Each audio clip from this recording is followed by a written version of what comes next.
Good afternoon, everybody. It is April 13th, 3 p.m. on a Saturday. Missed you guys. We've been gone about 5 weeks. Of course, you saw all those videos of us enjoying the camper. Went to Glamis a bunch, went to Dumont a couple times. It's now too warm to go down there. The temperatures are just way too hot. So, that heat is also going to make its way up to the high desert, which is going to render this garage impossible to work in. It's just going to be too hot. So, what I'm going to do is put this thing in storage now. I may use it in the summer. We may do some local mountain camping, something like that. But overall, as far as working on it, we are done with it. I still have some stuff to do, though. You know, I got a new axle for it because we've had nothing but trouble with those hubs and that axle. So I've got the axle, I have new hubs, and we're going to try to do that all next fall before the camping season starts, after the temperatures drop. I still need to mount the lights permanently. I've been using the Harbor Freight magnet mount lights just so we could go camping, because we didn't get to go much last year when we anticipated finishing this thing, but it took us till this month last year to get it finished. So we were able to do that trip up to Big Bear and ride at the Cactus Flats area, and that was pretty much it. And then a couple experimental trips where we saw the rattlesnake and stuff. So today what we're going to do is, I get a ton of questions from people asking, what is this measurement, what's that measurement, what does it weigh, how much does it cost you, all those things. So I'm going to try to answer the majority of those questions with this video, so in the future when I get those questions I can just point those guys to the video. So we're going to try to do that today. Cut. Thanks, buddy. So, couple things. The whole reason why we built this trailer was, if you've watched my videos, you've heard me talk over and over again about how we camped for 20-25 years with our two oldest children, and we had two more that were younger.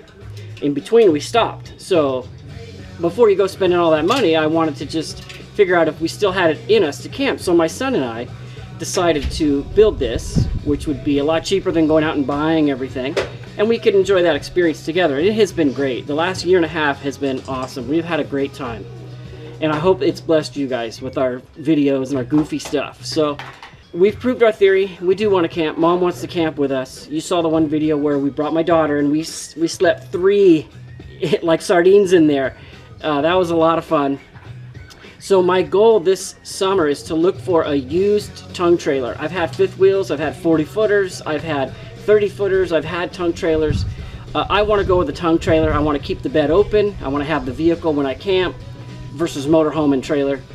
And it needs to fit a 4-seater side-by-side, because we had a 4-seater side-by-side for 2 years, and I would have to say that with my 2 younger kids now that are at home that went with us, they were able to sit in it with us. We all had helmets, we had communicators, we could play music in our headphones, and we had probably some of the best camping I've ever done.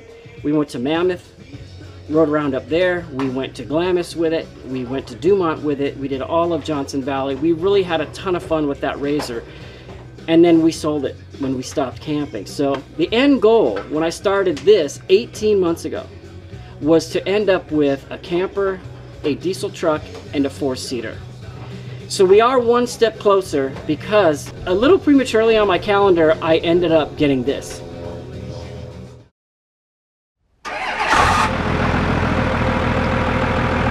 So you hear the sound of that, right? A lot of you know what that sound is. That is the beautiful sound of one of the best diesel engines ever built, the Dodge Cummins diesel. I wasn't ready to buy a truck yet. I was gonna wait until midsummer, but I got a great deal on this thing. So isn't that cool? I was able to pick up an 01 24 valve Dodge diesel. It's got 200,000 miles on it, but it is crystal clean. Here's some pictures of it the day that I went to look at it. Super clean. Everything works on it except the AC, and it's stuck on heat, and I can fix all that stuff. So I got it for a really good price. A young kid bought it. He's a young guy with a baby and a wife, and it was just too much vehicle for them. And I found out after I purchased it that they had all kinds of crazy electrical issues with it. What it turned out to be was just the light switch behind the dash was causing the battery to die, because the dome light would come on in the middle of the night by itself. And I got that all figured out, and really everything's fine. Just the AC and the heat. I've put over 1,000 miles on it now. I've driven it hours at a time, and it's proven to be very reliable. So I'm going to go through it and I'm going to upgrade some of the things like the fuel lift pump and turbo elbow and then exhaust stuff, just to kind of make it what it could be and make it a little more reliable, because I'd like to get 100 more out of it. So we should be able to. So that's cool. So we got the truck and we have the 4 vehicles. We have the ATC, his 90, my daughter's 250 Raptor, and we have the KFX 400 in storage. So if I can get a trailer this summer, we're ready to camp. We just don't have the side-by-side. That's further down, and of course it's all just planning. It's all money, you know.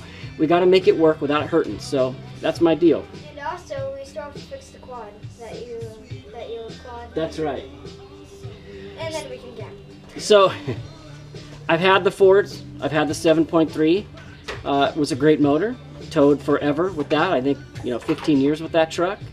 My friends have had the Duramaxes, and those are also good trucks too. But I own a shop and we work on vehicles for a living for over 30 years. We never work on Dodges, hardly ever. And they have the reputation, that engine, the Cummins engine has the reputation. So knowing this, going back in the second time, I wanted a Dodge. I would love to have a newer one, of course, but I don't want any payments. So I went with this older one. And if she proves to be reliable, that's going to be our camping tow rig. So that's why I ended up with the Dodge. So what we have been doing for the last 2 or 3 months, other than camping, is my wife and I had our 30th year wedding anniversary, so we got away for a week. Here's some pictures. We went to Hawaii all by ourselves. It had been 5 years since we were alone together overnight, so a week together was just awesome. Sometimes we just sat on the beach for hours, did nothing. So we did that, and we had a real winter this year in California. We needed it really bad because you've probably all heard of the drought situation out here, which is never ending. So it was good to have a great winter. My shop's parking lot got flooded. Here's some video of the street behind my shop where the water was gushing like a river. That ended up making its way into our parking lot, completely flooding our parking lot. So that was fun. And then we had a lot of snow after that. And here's some pictures of the snow. My shop totally buried. It was really a good winter for everybody in the community up there. So it brought all the skiers up and all the tourism dollars, and it's helped all the locals a lot. So we're thankful for that. So that's pretty much enough talking on my part. I'm going to get busy and I'm going to get you guys all these measurements. We'll talk about the weight. We're going to talk about the price, and we'll put this thing in storage until next fall. So the very first measurement I'm going to give you guys is the overall length. From here all the way to the front of the tongue, the longest part is 150 inches. Now the next spot we're going to measure is the second longest part of the camper, from the very part of the back here all the way up to this front protruding corner to there. And that is 122.5 inches. Okay, so the next measurement we are going to give you, we already know that the width of the trailer is 48 inches, right? It's a 4x8 trailer. The wood section, the overall width, is actually 48.25 inches wide all the way down. So that's the width of the trailer. The frame, approximately the same. So the next measurement I'm going to give you is the width from outside tire to outside tire. And that happens to be 69 inches. All right, measurement number 2 is going to be from the top of the frame, where the bottom of the wood is, all the way up to the top of the wood there. And that is 48 inches. And the next measurement is going to be from the same starting point, the top of the frame, which is the bottom of the wood, to the very top, at the highest point, which is 56.5 inches. If you're taking notes, this measurement from here to here is 13 inches. This measurement from here to here is 11 inches. This flat area from this top corner over here is 47 inches. And this flat area across here from this corner to the bottom of this corner is exactly 40 inches. And this measurement from this corner down the front to here is 36 1/4 inches. And the measurement from this corner to here is 21¼ inches.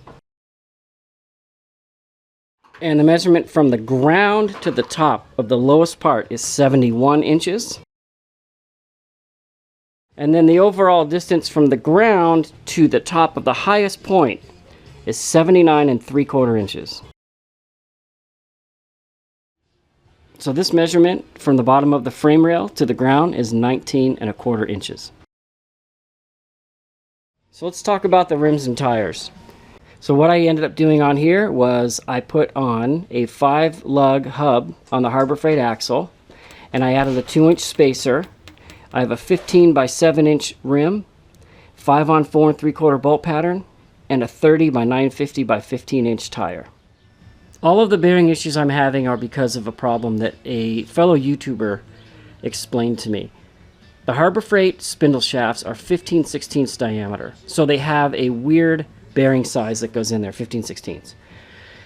Aftermarket 5-lug hubs come in a 1-inch diameter.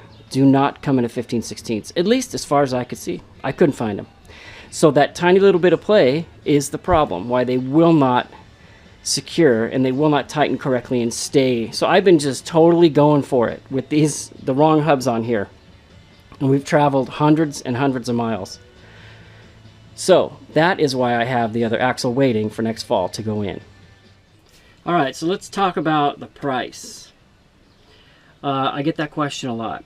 At one point, I had a list of every single thing I had purchased.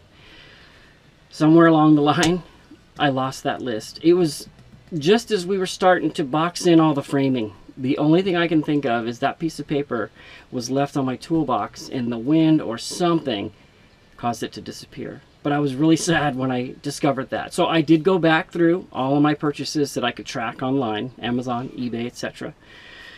I did go back through all my credit card charges, things that we bought at Lowe's, etc. So when you combine everything all together, the wheels, tires, the hubs, the trailer frame, the wood, the nuts and bolts, all of the fixtures, the panel, the AC, the battery charger, the coating, all of the fake aluminum looking stuff, it ended up coming out to right about $5,000. I honestly think you could duplicate what I have here with the stock axles, maybe a little bit bigger, like a 13-inch tire, and you could make your own door and stuff like that. You could probably duplicate what I have in terms of practicality and usefulness for half the price, about $2,500. Yeah, we got about $5,000 into this camper. But I have a camper forever, takes up no space. I can put it in a storage unit. And if I ever want to go camping by myself or with one other person, it's just real easy. You yank the thing out and you go, and you can tow it with anything. So I'm really happy to have it. So another question I get a lot is what would I do different? The number one thing that I would do different first would be to start with a different trailer.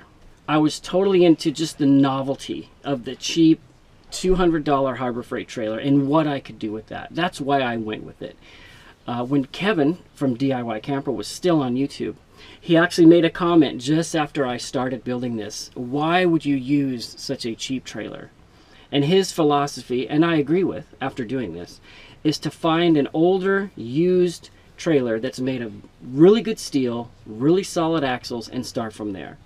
Even as of last week, a fellow YouTuber had begun his build, and I told him you probably don't want to go with the Harbor Freight trailer because the steel is very flimsy and very cheap. So I think it's going to work fine for what I'm using it for, but you're going to avoid a lot of headaches if you start off with a really good solid used trailer for $300-400 or maybe less, depending upon where you live. So the second thing I would have done differently is if you look at some of these pictures, I used some 2x3s and some 2x2s to frame the entire trailer because I wanted access area to run wires and things like that. So that basically doubled the weight of the wood, where I see a lot of guys, they'll just use a solid like 1/2 inch or 3/4 inch piece of plywood, some kind of plywood, and build a whole wall out of it. And then they'll just use like a 1/2 inch, like a 1x, and they'll use that in between and then do some kind of paneling on the inside to give them access space for wiring.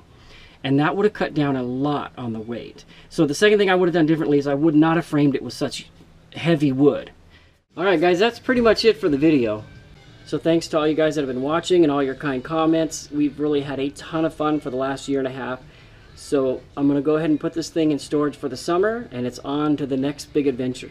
I'm going to begin the search for a used trailer that will accommodate all of us. And I'll just make that part of my little vlog here that I've had so much fun doing. So I may pop in through the summer with some other videos and stuff, so you can look for that. But in terms of this camper and the build, it's going to be at a halt until fall. So again, thanks everybody for watching. On to the next big adventure.